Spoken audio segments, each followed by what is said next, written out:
10 random magic cards rated. Day number 76, everybody. Kind of releasing this one on the late night. Little party time, everybody. Hope you didn't wait all day for this. If you did, sorry. I love you. Let's see what the first card of the day is to end the week here. It's Necromantic Selection. This is a lot of mana. It's 7, 4, and 2, 3 black for a sorcery. Destroy all creatures, then return a creature card put into a graveyard this way to the battlefield under your control.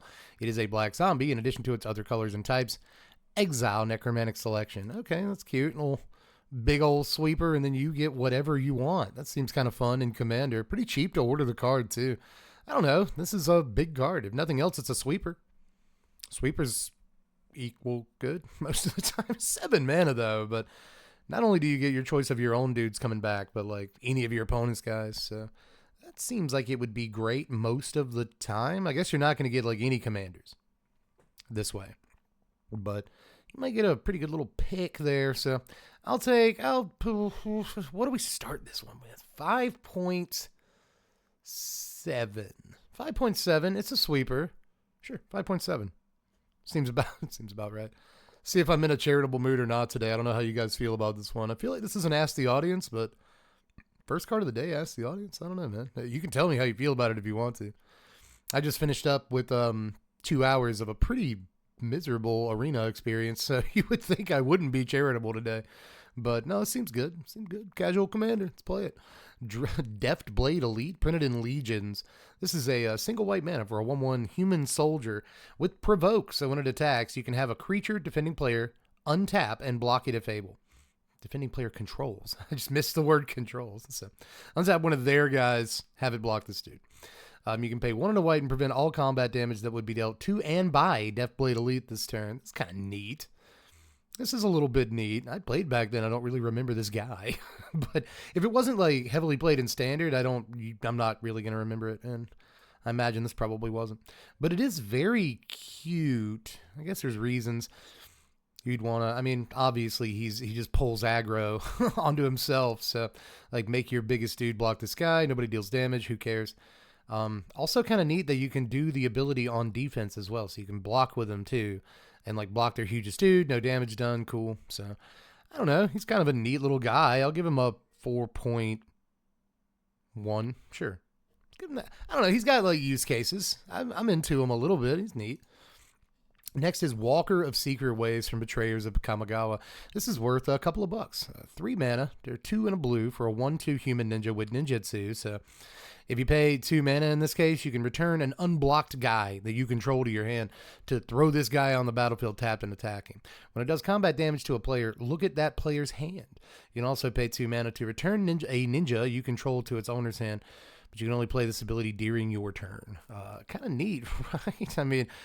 I imagine that this is $2 because the ninja deck, the Eureka deck in Commander, like has to play this card because it's probably one of the only ways to get this effect, this activated ability that it has. So like in ninjas, it has to be like a 6.3, you know what I mean? But typically it's not actually very good in a vacuum. Like look at their hand, who cares? It's just 1 power. I'm really going to ninjutsu this in or something. Just to look at their hand and do nothing else. But yeah, this activated ability does make it like way better. So let's split the difference a little bit and give it like a 5.3 or something. But again, if you're like in Eureka specifically, this card's probably good. Obviously. But we'll move on to Master Decoy. Good old Master Decoy from Tempest originally. This is 2 mana. Love the Filfolio art here. This is a 1 and a white for a 1/2 human soldier. Another human soldier. You can just pay a white, tap him to tap target creature. One of the all-time tappers. Of all the tappers that have ever existed, this is one of them. It's not terrible, though, you know? A lot of times this effect nowadays costs like 3 mana for the guy, and like the activated ability costs more than this, or like it happens whenever he attacks, so you have to attack with him. This is way better. I've actually played with and against this card in Kitchen Table Magic, yes, when I was like 14, yes. It was a long time ago. But this was a card. There was a point where this was a card. I still think that it has a place in like old school cubes and simplified cubes because it is one of the better like white tapper effects of all time. And he still looks awesome too. He still looks so cool. Look at the color palette. Look at the vibrancy.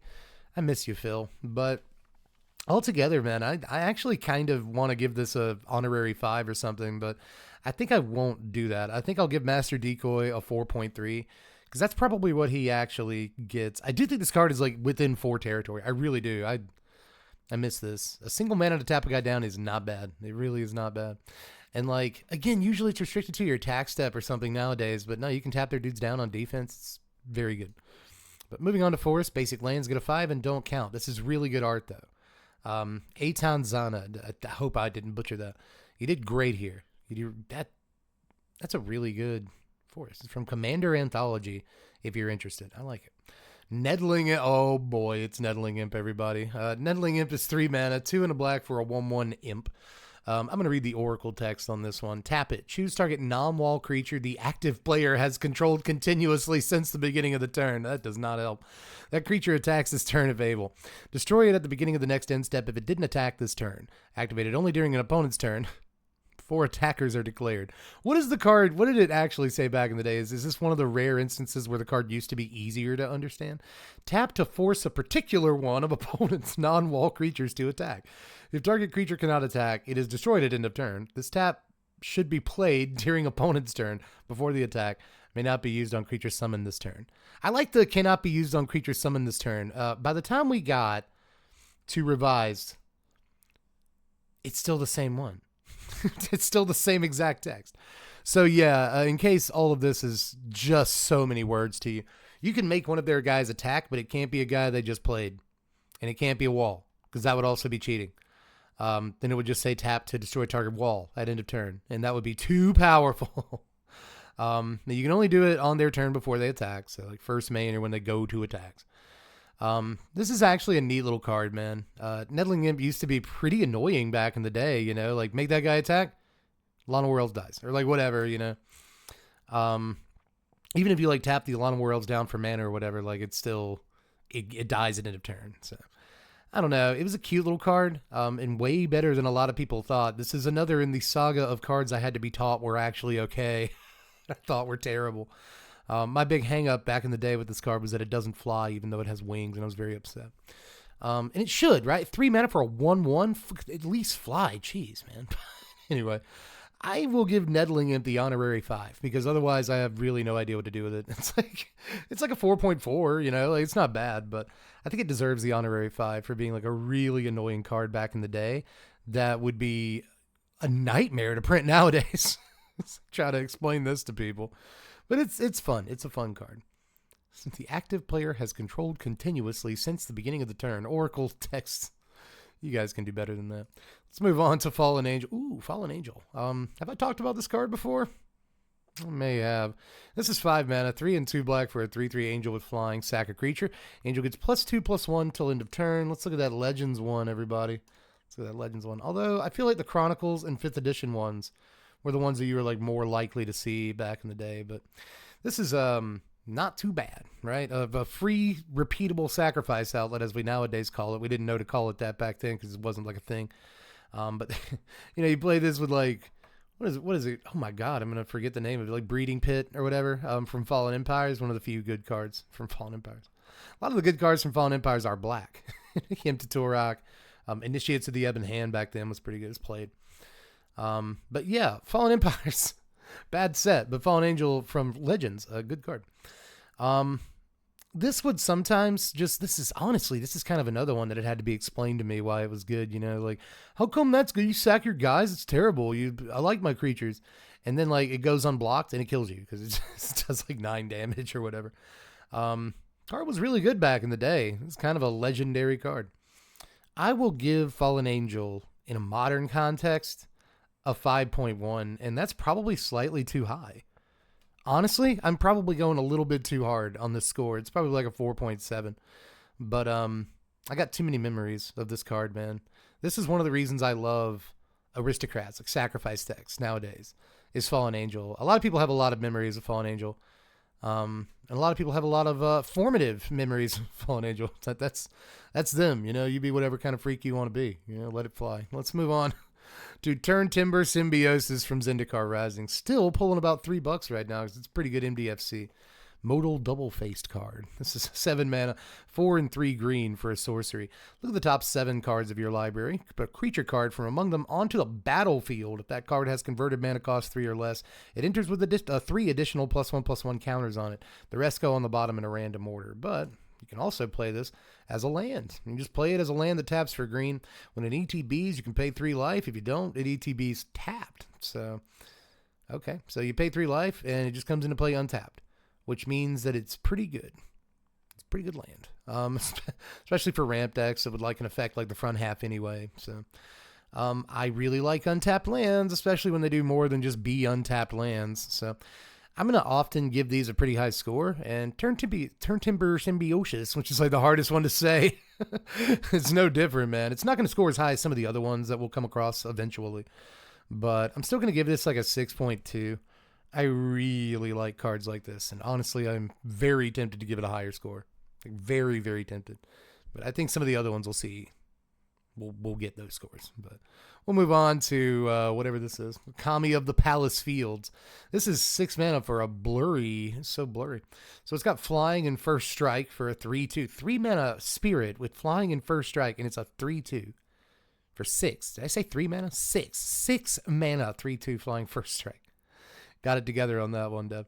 It also has Soul Shift 5. So when this is put into a graveyard from play, you can return a spirit card with converted mana cost 5 or less from your yard to your hand. Pretty drafty little card here, I would say. I guess, if you throw something in the graveyard and this dies, you get it back. Who cares? I just think there's better ways of reanimating stuff. You know what I'm saying? So, especially if you're just limited to spirits, like Yawn. I don't know. It's neat. It is admittedly like a neat way to design a Magic card, but it's still just like a 3.1 or something. I'll give it that score. Moving on to Isla over here, an island. Basic lands gets 5. This is a John Avon joint right here, and it's pretty cool. It's pretty cool. I like that art. I've yet to really assign like a number score to the art, but I do just really like it. It's a good island. We'll move on to Gríma Wormtongue here. Cool card. 3 mana, 2 and a black for a 1/4 legendary human advisor. Your opponents cannot gain life. Tap, sack another creature. Target player loses 1 life. If the sacrificed creature was legendary, amass orcs too. Get yourself a little orc army if you feel like it. This is honestly a neat card that I've considered running in like Dina and LSO Core, but I've never actually gone on my way to order it. It apparently is 5 cents. What's the secret lair drop one look like? Oh, it's one of these. Yeah, that does look really cool. It's like $7.50 to buy this. That's too much. How much is it for this one? 14 cents. It's not bad. Not bad at all. But yeah, this is fine as a sacrifice outlet. You can only use it once per turn. Man, it targets a player rather than having each player do it. And that kind of sucks. But the global effect of having opponents unable to gain life is good in sacrifice decks because sometimes that'll really throw you off. You're trying to count to 40 as quickly as possible in Commander, and it sucks to have to count to 60. You know what I mean? So, I'd imagine that effect is good. But I still have not pulled the trigger on ordering this card. I feel like I have, 99, 100 better cards in the LSO Core deck than this. But I'll still give this a 5.1 just because I've always kind of wanted to order it. It seems okay. But move on to Urborg Syphon-Mage, the final card of the day, printed in Time Spiral. This is a 3 mana, 2 and a black for a 2/2 human spell shaper. Pay 2 and a black and tap it and discard a card. Each other player loses 2 life. You gain life equal to the life lost this way. So it is each other player, and that's everybody. Okay, so you'll gain 6 life. You got to discard, but I guess this can be like a reanimator thing. But you've just got so many better ways of facilitating reanimator. This is pretty bad, I would say. Ultimately, not a great Magic card. I will give this a 3 just because, like in Commander, you gain a pretty decent amount of life off of 1 activation. But it takes 20 times activating this. Hopefully you're making them lose life other ways, but it takes 20 times. This is what you do. You get all the mana in the world and you copy the guy like 10 times. And you just use his activated ability a bunch of times. And even if he dies, you have like Agatha Soul Cauldron if he's in your graveyard to like make your other guys get his activated ability, and then you just start going off. Way too much mana. And you need cards every time too. It's just, why do you need cards? It's pretty bad. It's pretty bad. 2.6 actually. Let's revise the score. 2.6. It's not good. But that's all the cards for the week, everybody. Hope you enjoyed this late night edition. And if you're watching this in the future, which you probably are, just hope you enjoyed it, man. I'll see you guys tomorrow morning for Monday. Bye, everybody.